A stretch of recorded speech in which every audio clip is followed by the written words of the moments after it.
अस्सलाम वालेकुम viewers, rich Pakistan के नए एपिसोड के साथ मैं हूं आपका मेजबान अब्दुर्रहमान।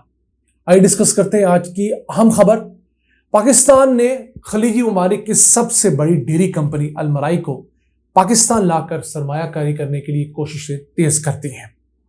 यह कंपनी 10 साल कबल 2013 में पाकिस्तान आना चाहती थी, लेकिन उस वक्त इसे वो डील नहीं मिल सकी जो इसकी ख्वाहिश थी। फिर इन्होंने 2020 में एक मरतबा फिर सऊदी क्राउन प्रिंस के विजिट के बाद कोशिश की, तब भी इनको मर्जी की डील नहीं मिली। अब SIFC के प्लेटफॉर्म के तहत, जो कि फौज और सिविल इंतजामिया का प्लेटफॉर्म है, ministry of national food security ने इन्हें अप्रोच किया है और हुकूमत की कोशिश ये है कि इन्हें चोलिस्तान के सहरा में 50,000 एकड़ रकबा जो है वो अलॉट किया जाए, जहां पर ना सिर्फ ये चारा उगाने के काम कर सकें, बल्कि कल को डेयरी फार्म भी लगा सकें और कैमल फार्मिंग का भी सेटअप पूरा बना सकें।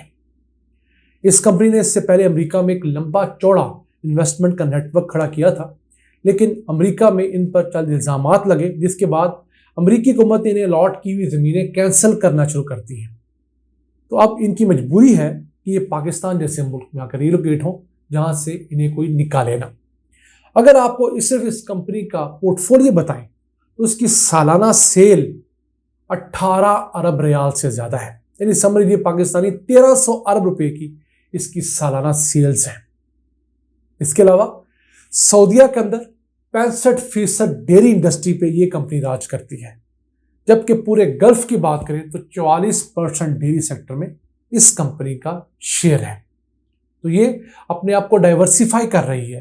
पहले सिर्फ ये डेयरी कंपनी हुआ करती थी, अब डेयरी के बाद इन्होंने मीट के अंदर अपना वेंचर स्टार्ट किया है। मुर्गी का गोश्त अब ये प्रोवाइड करते हैं, फिर बेकिंग में भी आ गए हैं, ब्रेड केक्स वगैरह बनाते हैं, फिर जूसेस मुख्तलिफ अकसाम के जो है वो ये कंपनी बना रही है। बेवरेजेस के अंदर, सी फूड के अंदर भी कंपनी आ गई, मछली वगैरह, झींगे, उनकी प्रोसेसिंग वो भी इन्होंने काम शुरू कर दी है।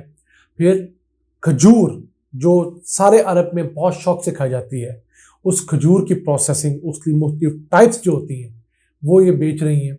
फिर बच्चों की ग़िज़ा, उसके डब्बे जो होते हैं मुख्तलिफ, वो भी कंपनी बनाती है। और अब ये डेयरी ऑल्टरनेटिव्स बना रही है, मसलन ऐसे प्रोडक्ट्स जो कि डेयरी के मुतबादिल है, मसलन आलमंड मिल्क, बादाम का दूध जो होता है, उसके अलावा ओट मिल्क, फिर राइस और कोकोनट मिल्क, फिर सोया मिल्क। ऐसे लोग जिन्हें आम दूध से एलर्जी हो जाती है, नेचुरली लैक्टो इंटॉलरेंट होते हैं, वो लोग ये दूध पी सकते हैं। इनको वही न्यूट्रिशन इस दूध से मिलती है जो कि उन्हें खालिस दूध से मिलनी है। तो कंपनी बहुत बड़ी है। अगर हम इसे पाकिस्तान लाने में कामयाब हो जाते हैं तो चोलिस्तान में 50,000 एकड़ रकबा आबाद हो जाएगा। फिर यहाँ पर जॉब अपॉर्चुनिटीज़ होंगी और इनकी जो R&D है उससे हमारे लोकल लोग फ़ायदा उठा सकेंगे। लेकिन यहाँ ये चीज़ भी ज़हन नशीन रखनी होगी कि अमेरिका इस इतनी बड़ी कंपनी को ख़तरा मोल लेकर क्यों निकाल रहा है। हुआ कुछ यूँ कि उन्होंने 2014-15 के अंदर अमेरिका का जो एरिज़ोना का डेजर्ट है, उसके अंदर फोनिक्स सिटी के पास अल्फाल्फा एक ग्रास होती है जो कि काउस खाती हैं, वो उगाना शुरू की। तकरीबन 15,000 एकड़ रकबा इन्होंने लिया, कुछ सरकार से लीज पर लिया और कुछ खरीदा।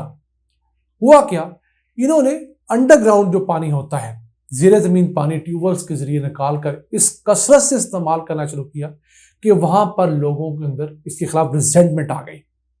वहां पर शोर पड़ा, तहकीकात हुई तो पता लगा कि जिस तेजी से ये कंपनी ज़ेरे ज़मीन पानी निकाल रही है, आने वाले चंद सालों में उस इलाके के अंदर पानी मजीद नायाब हो जाएगा। तो उस एहतजाज के बाद जो गवर्नर है वहाँ के केटी होप्स, उन्होंने ऐलान किया कि हमने पहली लीज जो 3,500 एकड़ की इस कंपनी को दे रखी है वो कैंसिल कर दी है। अगली 2 लीज फरवरी 2024 में हम एक्सटेंड नहीं करेंगे। तो उसके बाद उनके पास थोड़ा सा रकबा रहता है, उसका कोई फायदा इनको होगा नहीं। तो जिस मास स्केल के ऊपर और जिस मॉडर्न तरीके से ये लोग फार्मिंग कर रहे थे, और इनकी एक फ्रंट कंपनी थी जो वहां पर रजिस्टर्ड, जिसका नाम था फंडोमोंटे, वो वहां पर ड्रिप इरिगेशन के जरिए या पिवट सेंटर पॉइंट सिस्टम के जरिए मसनूई बारिश करके इस ग्रास को उगाते थे। फिर ये ग्रास वहां से पैक होती थी और पैक होके सऊदीया एक्सपोर्ट होती थी, क्योंकि सऊदीया में पानी की बहुत कमी है। तो यहां पर पानी इनको सस्ता मिल रहा था। इन पर एलिगेशन ये भी रहा कि एक तो इनको जमीन मार्केट रेट से 5-6 गुना सस्ती दी गई है। फिर जिस जमीन का कॉन्ट्रैक्ट इनको दिया गया उसमें यह नहीं लिखवाया गया कि जेर जमीन कितना पानी निकाल सकते हैं कितना नहीं। तो इन दो वजूहात की वजह से इनके खिलाफ ये सारा का सारा मास खुला है। तो अब इनको एक ऐसे मुल्क की तलाश है यहां पर इन्हें कोई पूछे ना। तो पाकिस्तान से बेहतर ऑप्शन कौन सा हो सकता है? हम वैसे ही इनके आसानमंद हैं, चले आप इनको ले आए, लेकिन कुछ चीजें इनके साथ खुदारा तय जरूर कीजिएगा। पहली बात, जमीन का रेंट जो डॉलर्स में सऊदियां पे करते हैं हमें भी डॉलर्स में पे करें। दूसरा, जेरे जमीन पानी अगर निकालेंगी तो कितना निकालेंगी। और तीसरा ऑप्शन, चोलिस्तान के सहरा में एक अल्लाह ताला ने एक रेन वाटर का ऑप्शन दिया हुआ है। सालाना 200 मिलीमीटर से 450 मिलीमीटर तक बारिश होती है। तो उस रेन वाटर हार्वेस्टिंग के प्रोडक्ट्स भी ये कंपनी वहां लगाए तो ये ज्यादा ना सही कम से कम अपनी 40-50% पानी की जरूरियात जो बारिशी पानी होता है उसको महफूज करके पूरी कर सकती है। बाकी पानी ये ग्राउंड वाटर निकाल ले। फिर ऐसा भी हो सकता है कि इसे वो एरिया अलॉट किया जाए जो कि कदीमी दरिया हाकड़ा के इर्द गिर्द है। दरिया हाकड़ा इस सरजमीन के ऊपर 2-3 हजार साल पहले तक बहता था, फिर खुश्क हो गया, लेकिन उस दरिया के बेड के अंदर वसी पानी मौजूद है। और उसके अलावा उसके इर्द गिर्द जो जमीन है जहां पर ये हजारों साल बहता रहा तो पानी सीप किया हुआ ग्राउंड वाटर मौजूद है।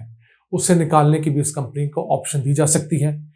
पानी के पैसे हमें अलहदा लेने चाहिए जैसा अमेरिका ने अब किया है, और जमीन की लीज हमें अलहदा देनी चाहिए। ये ना हो कि जिस तरह पाकिस्तान में ये पानी फिल्टर करने वाली कंपनियां नेस्ले वगैरह एक्वाफीना करती रही कि फैक्ट्री तो लगा दी लेकिन जमीन से पानी निकालने का 1 रुपया भी नहीं दिया करती थी, और अरबों लीटर पानी हर साल निकाल कर हमें 50-50 रुपए 40-40 रुपए लीटर बेचती थी। फिर अल्लाह भला करे साकिब निसार चीफ जस्टिस का, या उन्होंने चंद गलत काम भी किए लेकिन इस तरह के बहुत सारे अच्छे काम भी किए, उन्होंने इसके खिलाफ सुमोटो एक्शन लिया और फिर यह कहा कि एक कंपनी जितना पानी जमीन से निकालेगी फी लीटर 1 रुपया हुकूमत को अदा करेंगी। तो ये कंपनियां अरबों लीटर पानी जमीन से निकालती हैं और उसमें से जब प्रोसेस करती हैं तो 1/3 पानी इस्तेमाल के काबिल बचता है, 2/3 जाया होता है। लेकिन ये पैसे सारे के सारे जितना जमीन से पानी निकालेंगी उतना अदा कर रही हैं। तो ये एक अच्छा आगाज पाकिस्तान में हो चुका है। जो बड़ी बड़ी चंद कंपनियां जो कि मिनरल वाटर बेचा करती थी पहले, अब उनका नाम ड्रिंकिंग वाटर रख दिया गया है। बेसिकली अब तो वो एक अच्छा फिल्टर्ड वाटर है जो पीने के काबिल होता है, खा वो नेस्ले का हो, एक्वाफीना का हो, सूफी वालों का हो। तो वो पानी पाकिस्तान को टैक्स देने के बाद निकाला जा रहा है।